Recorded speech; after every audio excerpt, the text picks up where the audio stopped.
Welcome to Coin Retrospectives, short histories of old coins. And here we have the Buffalo nickel, minted between 1913 and 1938. On the obverse, we have a portrait of a Native American, and on the reverse, an American bison. An amalgamation of three different Native Americans were used to design the obverse, one of which was Chief Irontail of the Oglala Lakota. Chief Irontail was an international celebrity, having appeared in Buffalo Bill's Wild West and was a popular subject for photographers in the early 20th century.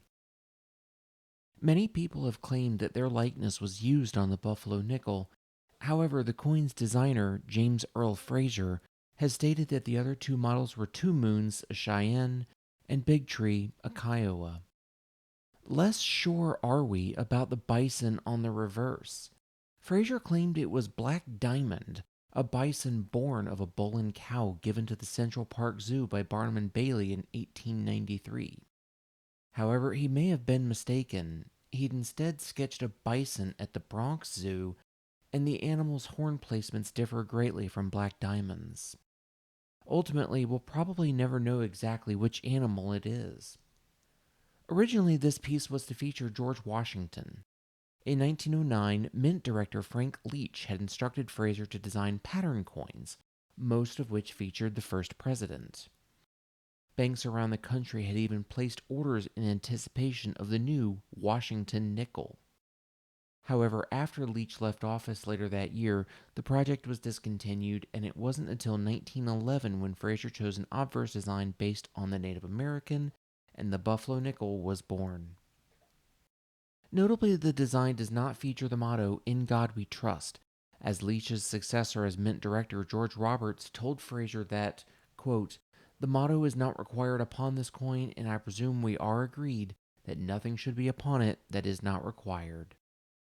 One detractor of the coin was Clarence Hobbs of the Hobbs Manufacturing Company, which made devices to detect counterfeit nickels in vending machines. 2 months of design changes ensued, with Hobbs even sending in a prototype of what he thought the coin should look like. But in the end, it was determined that the device was unimportant and far from ubiquitous, and the new nickel would go ahead as planned. Thanks for wasting all our time, Clarence. Upon final authorization of the design, Fraser was compensated $2,500, and the coin was officially issued to the public in February of 1913. The public response to the coin was varied. On one hand, some folks liked it for showing off what it truly meant to be an American. But, as the New York Times put it, quote, "The new nickel is a striking example of what a coin intended for wide circulation should not be.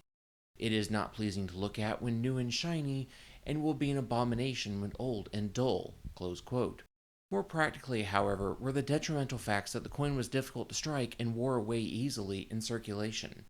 These issues would dog the Buffalo nickel throughout its lifespan, and after the minimum required 25 years in circulation according to the Mint Act of 1890, Felix Schlag's Jefferson nickel replaced it, with hardly any sort of fitting wake for the outgoing coin.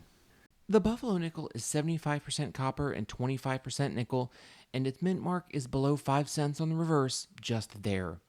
There are two types of the nickel, the first being the Type 1, which design has the words 5 cents on a mound below the buffalo. The Type 2 has the words recessed to avoid wear. But where they should have recessed the date, they didn't. Though the mint made the date bolder throughout its minting, there's a significant number of dateless Buffalo nickels out there. 3 years later, I can still relate. Three important varieties of Buffalo nickels exist.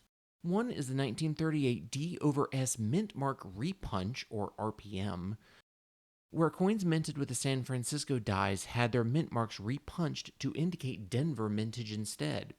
This is the first case of such a repunched mint mark that was discovered in numismatic history, though the oldest so far has been the 1882 O/S Morgan dollar.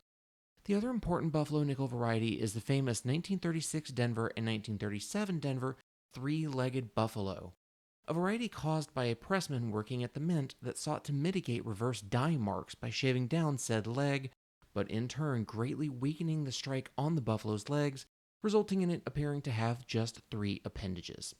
There's also the 1916 double die obverse where the date is obviously doubled, making this particular example the most expensive of the buffalo nickels.